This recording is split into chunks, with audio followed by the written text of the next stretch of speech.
Hello everyone, my name is Joshua Matugi, and in this video I'm going to be showing and demonstrating how I created an app, a mobile app called Chatterbox, which is a messaging web application in accordance with project number 4. Chatterbox is a mobile application where users can register with their email and password and chat with other users.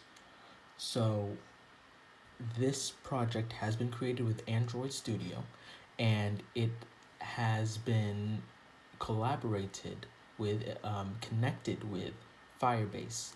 In utilizing the Firebase database, the user data, passwords, username data, names, email addresses have been saved and encrypted, which satisfies the last clause of the project requirement list.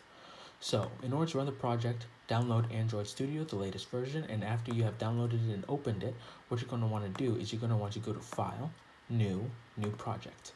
And then you're going to want to select an empty activity. After you have selected the empty activity, you're going to want to set the name of the project to Chat App. That is uppercase C, lowercase HAT, uppercase A, lowercase PP, no space throughout. The reason for this is because the Firebase database has been named Chat App, and the package name, which the code uses in order to access the database, in order to retrieve user data after registration and login and things like that, for continuation of messages as well. The package name is com.example.chatapp. So you're going to want to be very sure that the name of the project that you are creating is Chat App, and that the project package name is com.example.chatapp. Make note of the location where you saved it, because after you have finished creating the project, click finish. I'm going to click cancel right here because I've already created it. After you have finished creating the project, go to GitHub, my GitHub page that I have attached in the submission box for the source code assignment, and download all of the code files that are in the GitHub page. And then you're going to want to download them into the specific file folder where the chat app has been created. So you're going to want to go over to Chat App and download all and place all of those files from GitHub into there. And then what you're going to want to do is you're going to want to open the page, open the project, and click Chat App. And then you're going to want to build the project. Now, what this building does is essentially compiles all of the resources and Java resources, the Java libraries, etc., that are necessary in order to run the app.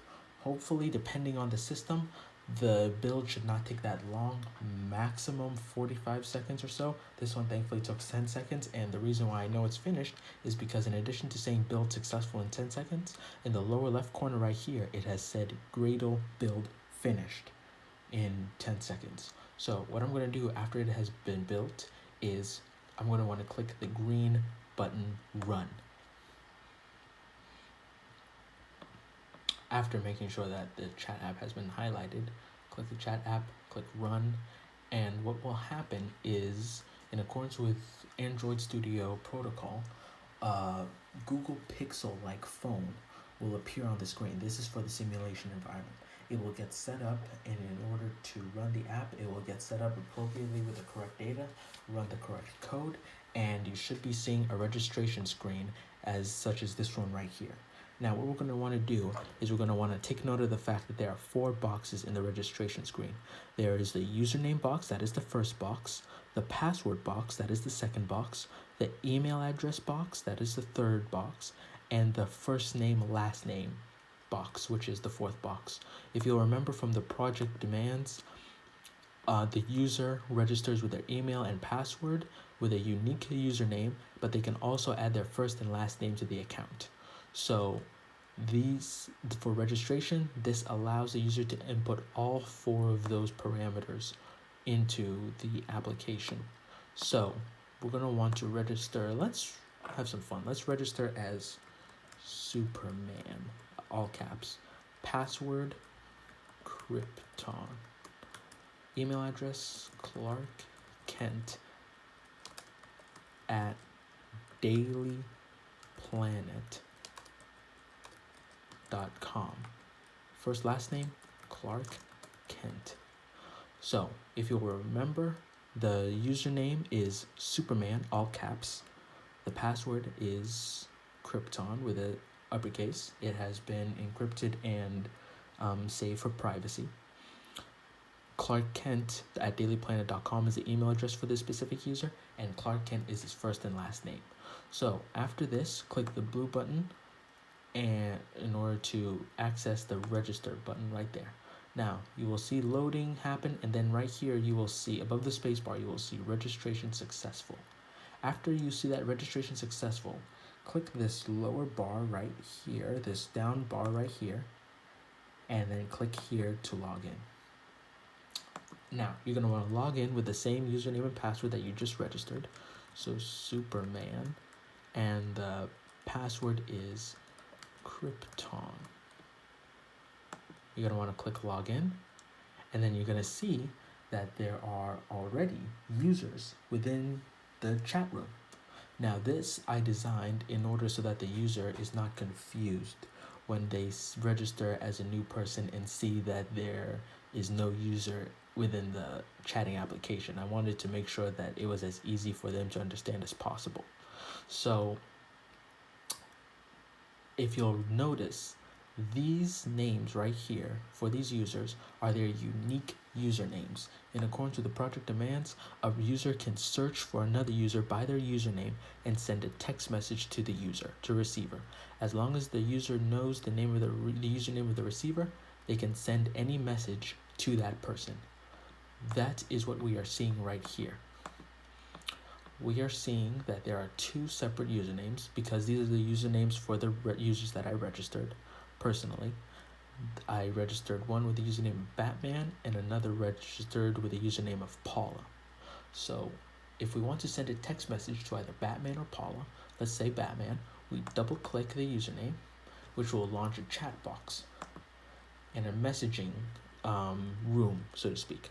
So let's type a message. Let's say, "Hey Batman, how is the Justice League?" ? And send. We'll see that it has been saved. And let's send another one just to make sure that it works. "I heard Wonder Woman is coming into town soon." And to that, you'll see that the message has been sent both times. Now you may be asking, how do we know that the message has been saved? Very simple answer. Click the back arrow of the phone, go back to the main chat screen, double click Batman again, and you'll see that the message has been saved. That both messages have been saved exactly the way as they were sent. They have been saved onto the database, and the database retrieves the messages after the user requests to see them or to write to them. We can even prove this by adding another message. Say, "What time is Wonder Woman coming in?" A wonderful feature of Google's Android Studio is that their phone simulator provides all the necessary capabilities and features of a normal Google phone, spell check and everything, so you're able to figure out if your spelling is correct. Send it, and we're able to see that we are able to add that message to the general discussion. We are able to do this also with another user, Paula, for instance.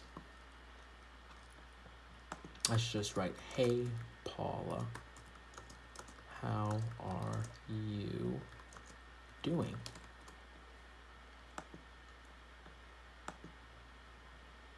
Send. We're able to see that that message was sent in its entirety. Now you may be asking, what if we want to register as other users? Can we do that? And the answer is yes. If you'll just click the back arrow, back to the register screen, click here to log in, and let's say you want to register as, you want to log in, as someone whom you've already created. I've already created the user Batman with the username Batman. So let me log in as him, Batman, with his password being cave exclamation mark. Log in, and we're able to see that there are two users within the chat room: Paula, whom we've already been introduced to, and Superman, who we registered just earlier. So let's see what happens if we click Superman. Will our conversation be saved? And it has been saved. It has been saved, and we are able to even to add to that conversation. Wonder Woman is coming in on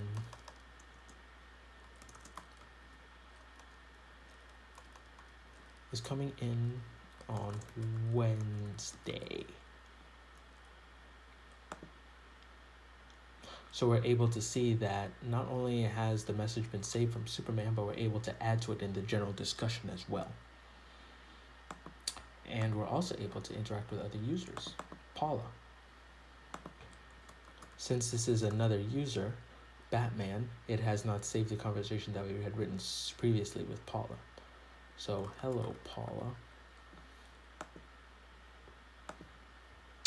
So we're able to interact with other users who we have not interacted with, and the mobile application Chatterbox has been able to save the user's information and messages that it had previously written with other accounts.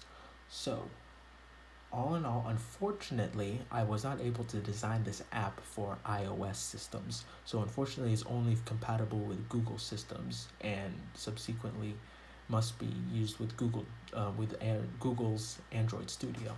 But overall, it uses Android Studio in conjunction with Firebase database in order to provide a realistic response for this project design. So again, I developed a mobile application where users can register with an email and password and unique username and even first and last name, like we just saw with Superman, and where they're able to send messages to each other. These usernames can be seen by other users, as we saw in the list.